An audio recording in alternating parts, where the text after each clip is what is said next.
Well, I have seen a lot of posts and blogs on people using their Erin Condren teacher planner, so I thought I would post about how I'm using mine.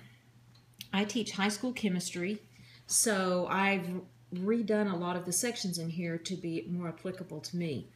And while my lesson plans themselves are not the most detailed thing, what I wanted with this planner was a place to keep everything in one place, so that I wouldn't have to be looking in all my different notebooks and files. So, of course, I got the customized front page.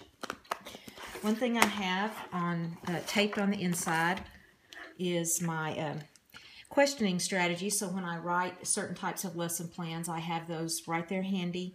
And then my end of the day routine. So when I have all of these things done, I can go home. I have a little Bible verse to help me get through this year. Okay, and on this page, I have, in our team meetings, we have certain norms and things we do every day. So I wrote those down just to have them handy. And then I have a list of people you need to see for different things, and that list is going to grow throughout the year. I'm always having to, who do I send this email to? Who do I send that report to?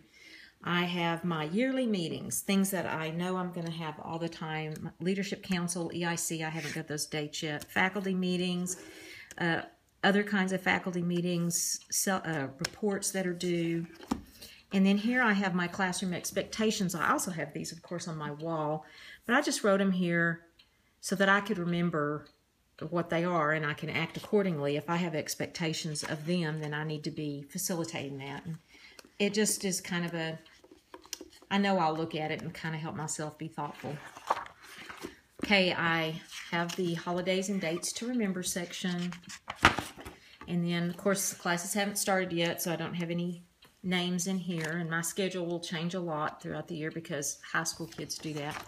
I have sticky notes here as to how I think I'm going to use these pages because our office keeps attendance.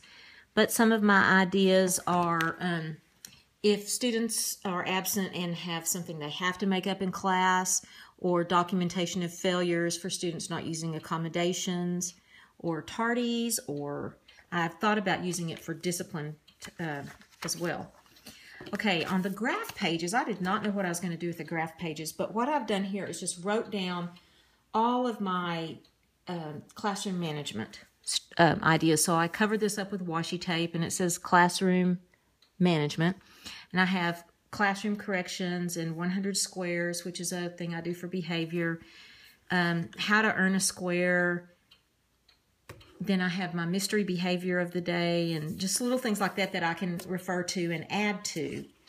And, you know, when I move on, I might want to leave this to somebody.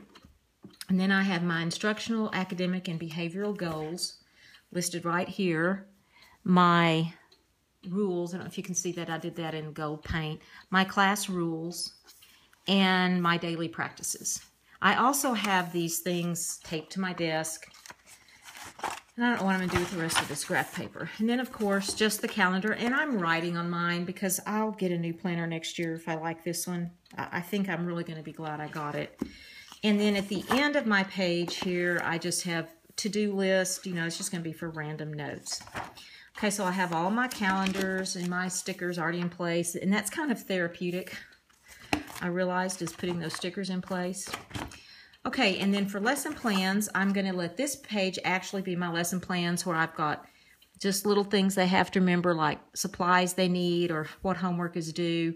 Then I have my basic outline and any details I need, which I've been teaching for a long time, so I don't really have to do a lot of details. But on the first day of school, I'm doing a different activity, so I have more details for that. Over here, I'm going to do daily reflections this year just because I need to, and it is kind of therapeutic to go back and think about your day. And I have a list of things I'm going to write about. What was the lesson? What was one word I could use to describe the day? What students grabbed my attention and why?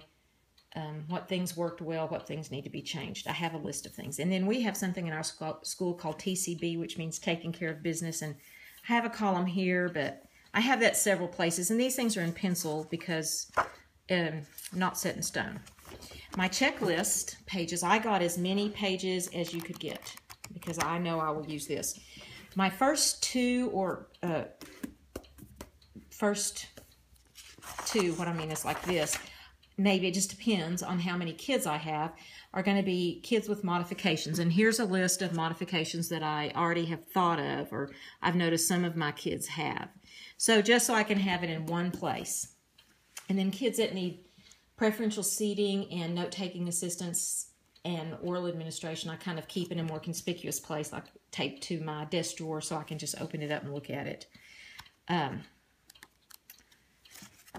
Then that's all I have in here. I have this is my daily reflection page I wrote to put in another journal, so somehow I'm going to incorporate it into this one.